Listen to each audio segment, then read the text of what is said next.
Basta. Tara na, kiss na. Ayoko. Bibisan pa kita. Ayoko. Ayoko naman na sa akin, bro. Kaya naman muna. Tara na. Ayoko nga. Mablog nga tayo. Makanta-kanta tayo dito. Yung car, ay malakas na rawan nito. Sabi ko sa iyo, tara na. Wala nang jump car, bro. Di pwede. Tara na. Good morning mga kalingap, good afternoon mga ka-Chumkar, it's me, Darlene Vlog.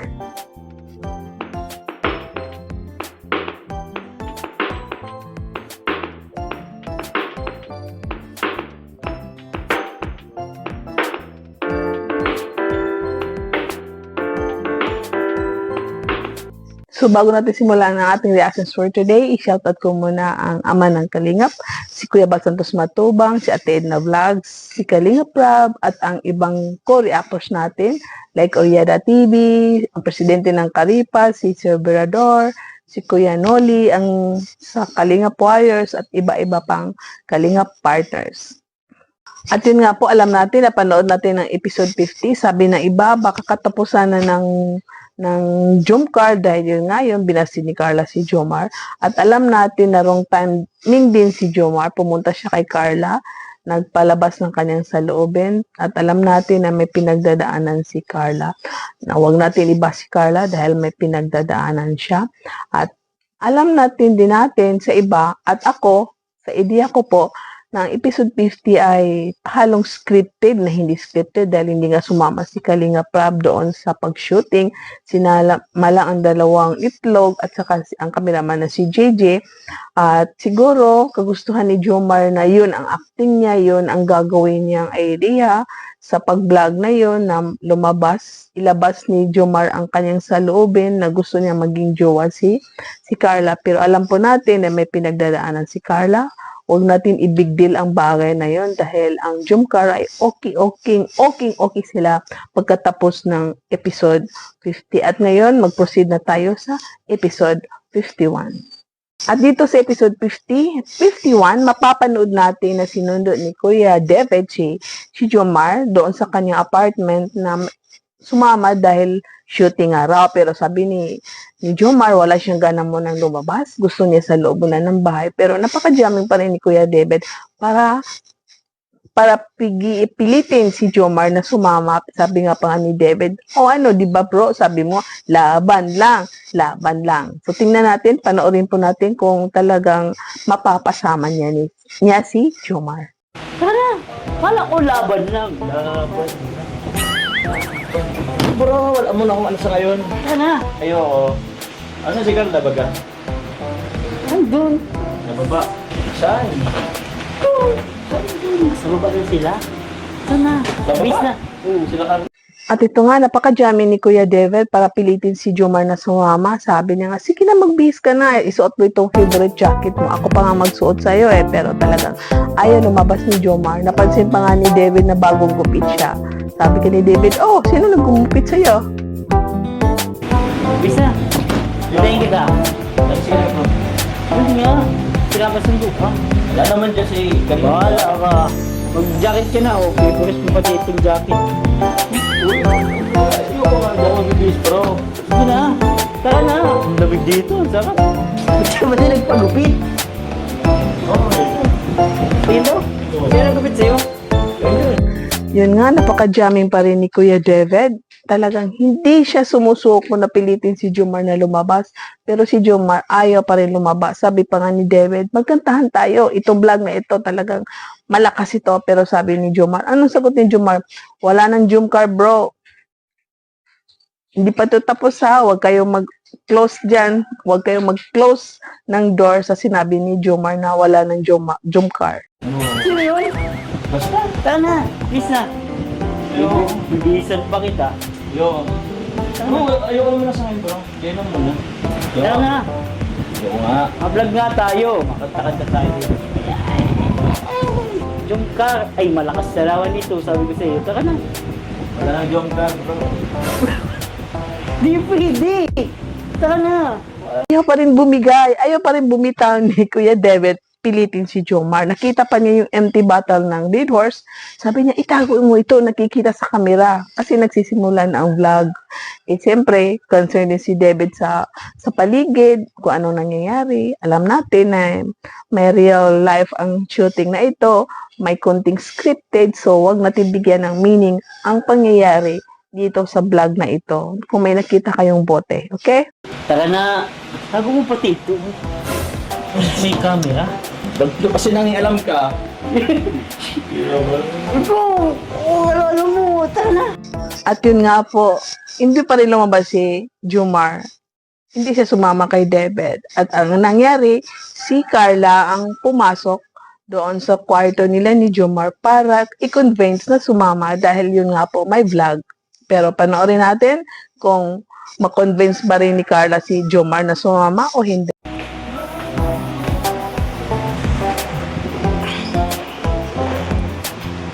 Ba't pa nandito kayo?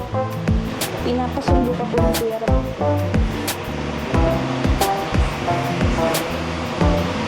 Sabi ko kay David, sila na lang. Kayo na lang. Okay ka lang po ba? Oo. Tapos lang ako. Ano? Dapat sabihin lang kay Rab mo. Next time na lang. Pas pa na ako sa ngayon. Bakit po? Wala. Wala ako sa diwa mo yan. At ito, nga alam natin na si Carla ay may grateful din siya, marunong siya mag-appreciate. Napansin niya yung book ni Jomar na maganda daw, bagay po daw sa kanya. Pero akala nga ni Jomar ay may kunting biro si Carla. Pero alam natin na ito si Carla, pag nagsalita, minsan may seryoso. Ganda po ng buhok mo. Ha? Buko? Hindi, wala to. Nakasan mo yata ako eh. Maganda ba?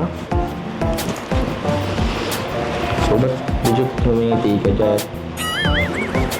Bagay po sa iyo. Hmm?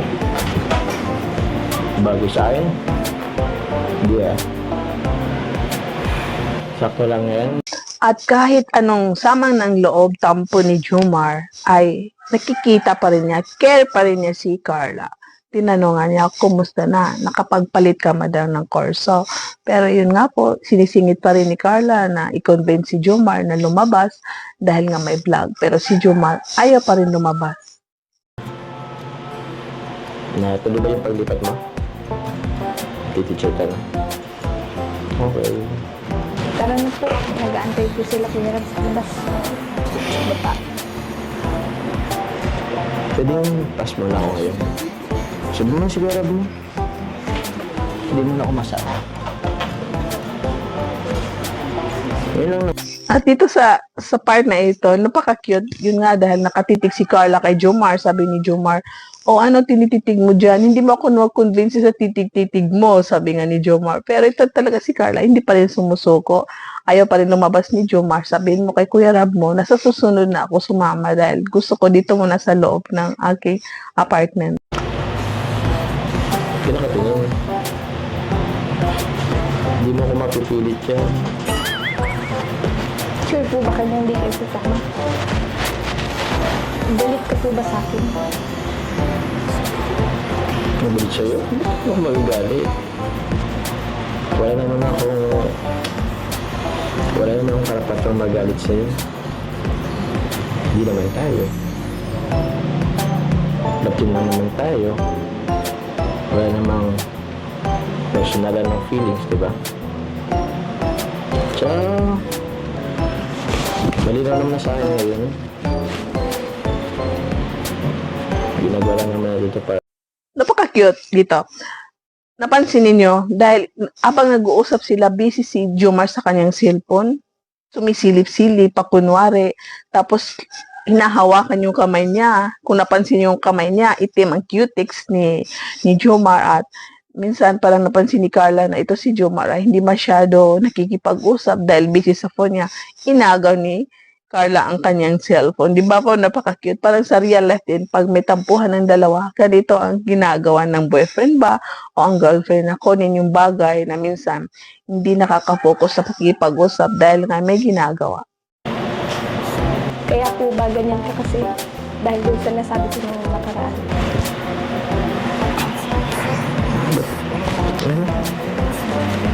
Sorry na po. Sorry na kasi pagod lang naman ako nun. Tsaka dami ko din pong iisip. Okay lang naman. Tsaka, naintindihan ko naman na ayaw mo pa. O di ka nga siguro ready. Siguro, sa na talaga wala akong gana sa ngayon. At di naman, nakakatuwa dahil nga po, hindi binibigay ni Carla ang cellphone. Sabi pa nga ni Jomar, oh no, isa. Di ba? Napaka-cute dahil nga, parang, yun nga, dahil si Jomar ayaw makipag-usap ng maayos. So, naisip ni Carla na huwag ibigay ang phone. Yan ko muna. Okay na. Okay. Si Carla, oh. Okay na. Magiging okay na ako. Isa. Ano mo na to? Please. Okay na.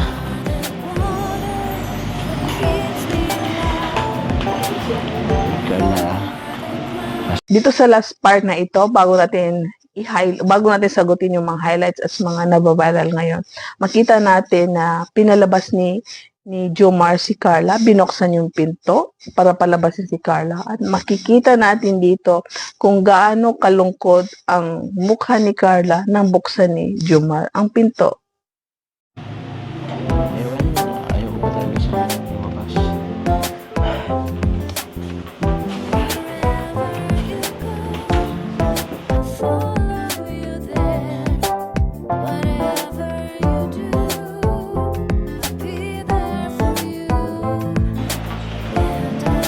Pasensya na.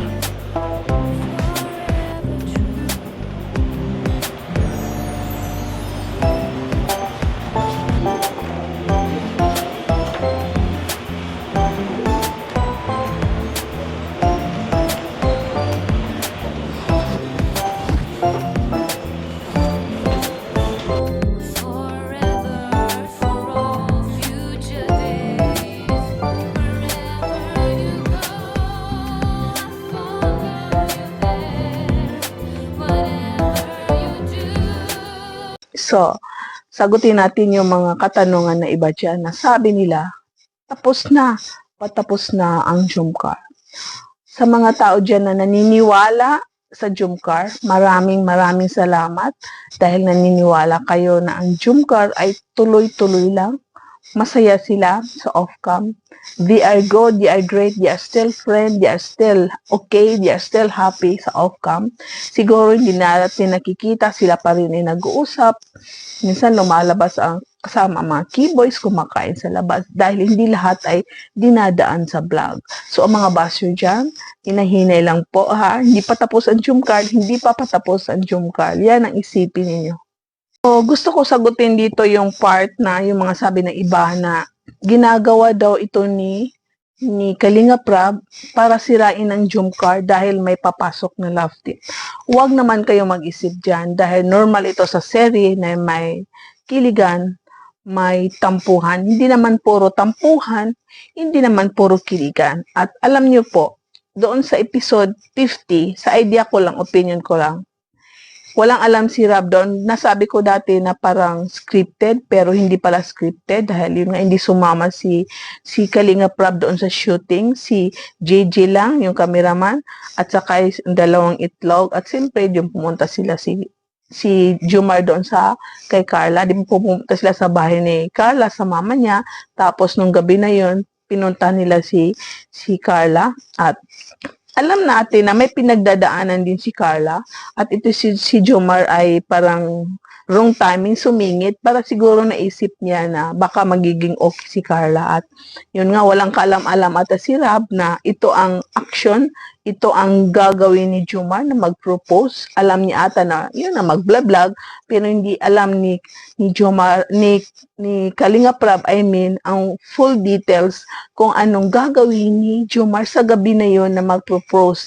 At yun nga po, binastid ni Carla. Hindi ibig sabihin na ayoko na sa'yo. Hindi ibig sabihin na tapos na tayo. Siyempre may pinagdadaanan siya. So, umalis si Jomar, kusang umalis si Jomar para ibigay mo na kay Carla yung space na makapag-isip-isip kung ano talagang kurso ang kukunin niya. Dito naman sa episode 50, idea opinion ko lang na ito ay may halong plano. Hindi ata alam ni Rob na ito ang gagawin ni Jomar. Alam ni Rob na may shooting. Siyempre, alam din ni Jomar na may shooting dahil umuwi siya from Naga dahil yun nga may shooting sa araw na yun. At alam ni Rob na yun, pinaakyat sila para sunduin si Jomar. Pero siguro, hindi alam ni Kalingap Rob na ito si Jomar ay may mga kunting acting doon sa taas na siguro hindi siya muna sasama or sasama. Hindi naman lahat-lahat na bagay dito sa series ni Kalingap Rob ay scripted. Hindi lahat-lahat din ay talagang totoo. May halong scripted, may halong totoong feelings na yun nga. Alam natin ito si Jomar ay gumawa siya ng video niya. Pinaghandaan niya ang lahat.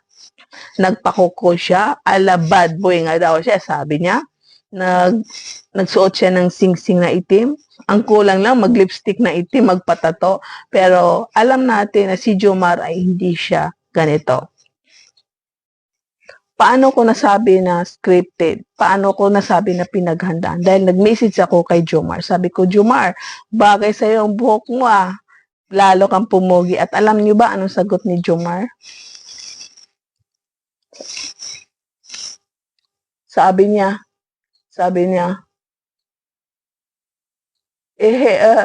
opo, hindi masyado mabasa. Pero ang sabi ni Jomar, opo tita, ayoko nga po sana ng haircut pero kailangan eh. So, yun nga, parang napilitan si Jomar na magpagupit. Kailangan niya magpa-ala bad boy, kailangan niya ala magpahiganti.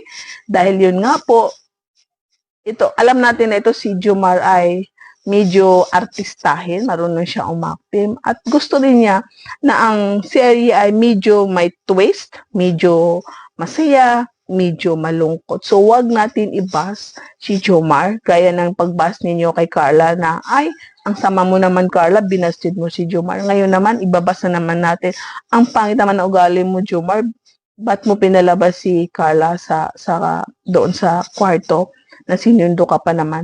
Huwag natin i-bash dahil sa totoong buhay, hindi ganito si Jomar. Mabait siya, respectful siya, maunawain siya, mapagmahal na kapatid, mapagmahal na kaibigan, o mapagmahal na minamahal, mapagmahal na boyfriend ba or partner. So, huwag natin iba si Jomar dahil itong part 51 na ito, episode 51, ay may halong totoong feelings. Siyempre, masama ang loob ni Jomar, pero hindi naman talaga masama.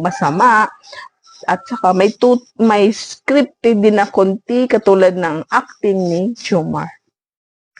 Kaya wag nyo isipin na katapusan ng Jomcar dahil hindi pa po. Dahil alam po natin na si Kalingap Rob malaki ang naitulong niya sa Jomcar at ang Jomcar din ay malaking naitulong kay Kalingap Rob. So ang nangyayari is help each other. Nagtulungan ng each other. So hindi mangyayaring sabihin ninyo na sinasabi na iba na katapusan na ng Jomcar dahil gusto na ni Rob tapusin ang Jomcar. Huwag kayong magbigay ng ganyang meaning dahil wala pa pong plano, hindi pa mangyayari diyan dahil ito nga si Jomar ay hindi pa siya nag-give up. Talagang nagliligaw pa siya kay Carla siguro sa off-cam, hindi pinapakita. At sila ay masaya, magkaibigan pa rin sila at sila ay may mutual pa rin, masaya pa rin sila. Kung may nakikita kayong mga live na kantahan, na kunwari palungkot-lungkot, isa lang yung mga acting alam natin social media ito, isa lang yung minsan na acting, nagpapahiwag, ng kanilang saloobin na kunwari masaya, malungkot. So, please lang, huwag niyo bigyan ng meaning ang mga bagay-bagay na napapanood niyo sa social media. So, dyan po nagtatapos ang ating reactions for today. Maraming salamat sa nanood. Huwag niyo kalimutan, please, paki-like ang ating video, paki-share, at paki-subscribe sa hindi pa nakasubscribe dyan. At huwag niyo kalimutan na i-subscribe ang Ama ng Kalingap, si Kuya Bal Santos Matubang, si Ate Edna Vlog, si Kalingap Rab, at ang ating mga kapwa-reactors, Presidente ng Karipa, si Sir Brador, si Kuya Noli, ang Kalingap Warriors, si Oriada TV, at siyempre si Kalingap Chumar. Tuloy-tuloy lang po pagmamaraton ng mga vlogs ni Kalingap Rab.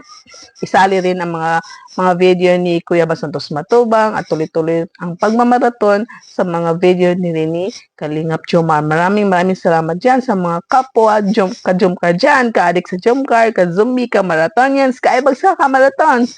God bless you. Thank you for watching. See you in my next vlog. Bye!